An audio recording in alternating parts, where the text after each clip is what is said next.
La Fed, la Banque centrale des États-Unis, décidait donc d'augmenter son taux d'intérêt de référence de 25 points de pourcentage.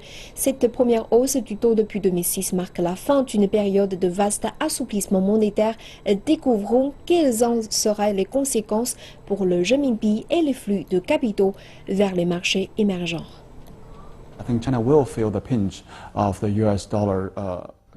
Je pense que la Chine va ressentir les effets de la hausse du dollar. Étant donné la forte indexation au dollar, l'appréciation du dollar va faire monter le renminbi en conséquence.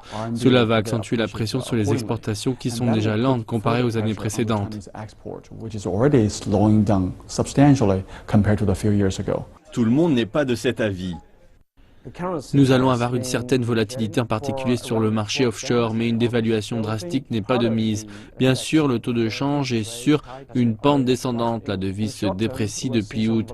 Les effets de la hausse des taux de la Fed ont déjà été partiellement répercutés ces derniers mois. Bien sûr, nous prévoyons que le taux de change du renminbi ira vers l'équilibre.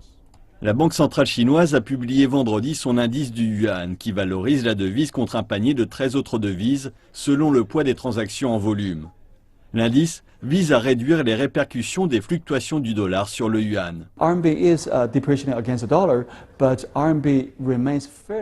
Le renminbi reste relativement stable par rapport aux autres devises. Une seule hausse de la Fed n'aura pas de répercussions importantes sur le commerce extérieur chinois et les flux de capitaux.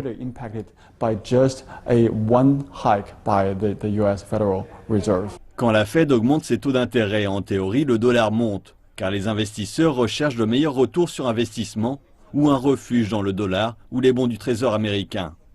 Les capitaux vont quitter les marchés émergents pour aller aux États-Unis.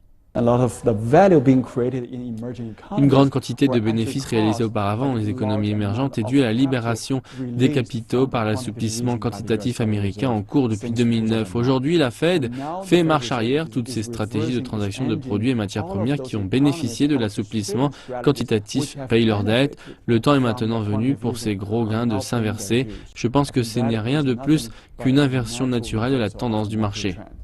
Si les taux augmentent, emprunter aux États-Unis va revenir plus cher. Cela pourrait-il être une opportunité pour la Chine?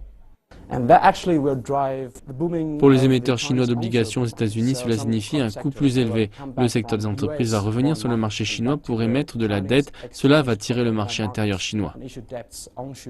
La Chine a élargi son marché obligataire interbancaire aux investisseurs souverains et institutionnels étrangers, qui pèsent 600 milliards de yuan et dont le poids augmente rapidement. En raison du processus d'internationalisation rapide du yuan, la devise chinoise va être plus solide et plus résistante aux turbulences du marché d'échange.